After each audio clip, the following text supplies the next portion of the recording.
আজকের ভিডিওতে আমরা দেখে নেব ইফকো সাগরিকা এই প্রোডাক্টটি আসলে কি। ইফকো সাগরিকা প্রোডাক্টটিতে আমাদের টবের গাছের জন্য উপকারী কি উপাদান রয়েছে, আমাদের বাগানের কোন কোন গাছগুলিতে এই প্রোডাক্টটি আমরা ব্যবহার করতে পারি, গাছগুলির কোন স্টেজে আমরা এই সিউইড এক্সট্রাক্ট অর্থাৎ সামুদ্রিক নির্যাসটি ব্যবহার করব। এছাড়াও আমরা জানব এই সামুদ্রিক নির্যাসটি আমাদের কি পরিমাণে ব্যবহার করতে হবে এবং ইফকো সাগরিকা থেকে আমরা কি উপকারিতা পেতে পারি। প্রথমেই আমরা আলোচনা করব ইফকো সাগরিকা এই প্রোডাক্টটি আসলে কি। ইফকো সাগরিকা হলো লাল সামুদ্রিক শৈবালের নির্যাস। ভারতবর্ষের দক্ষিণ পূর্ব সমুদ্র উপকূল থেকে এই রেড সিউইড সংগ্রহ করা হয়। এই সিউইড এক্সট্রাক্ট উদ্ভিদের বৃদ্ধির সহায়ক হিসাবে ব্যবহার করা হয়। এই প্ল্যান্ট গ্রোথ প্রমোটারটি গাছের ওভারঅল গ্রোথ এবং ডেভেলপমেন্টে সাহায্য করে, যার ফলে গাছে অধিক পরিমাণে ফুল ও ফল পাওয়া যায়। ইফকো সাগরিকা সিউইড এক্সট্রাক্টে গাছের তিনটি খুবই প্রয়োজনীয় হরমোনও থাকে।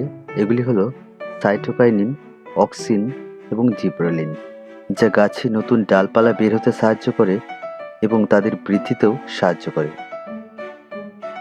এই ইফকো সাগরিকা সিউইড প্রোডাক্টটি আমরা গ্রীষ্ম ও শীত মরশুমের বিভিন্ন ধরনের ফুলের ক্ষেত্রে আমরা ব্যবহার করতে পারি। বিভিন্ন ধরনের মরশুমি শাক ও সবজির ক্ষেত্রে ব্যবহার করতে পারি। টবে করা বিভিন্ন ধরনের বহুবর্ষজীবী ফুল গাছের ক্ষেত্রেও আমরা এই প্রোডাক্টটি ব্যবহার করতে পারি।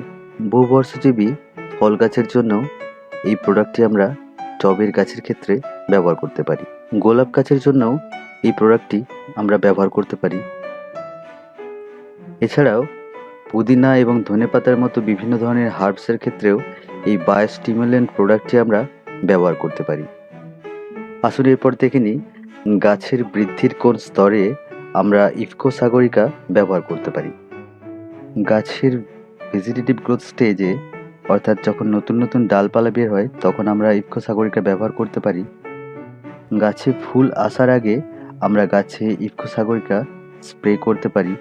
টবে থাকা ফুল এবং ফল উভয় ধরনের গাছের ক্ষেত্রেই আমরা গাছের এই স্টেজে ইফকো সাগরিকা ব্যবহার করতে পারি।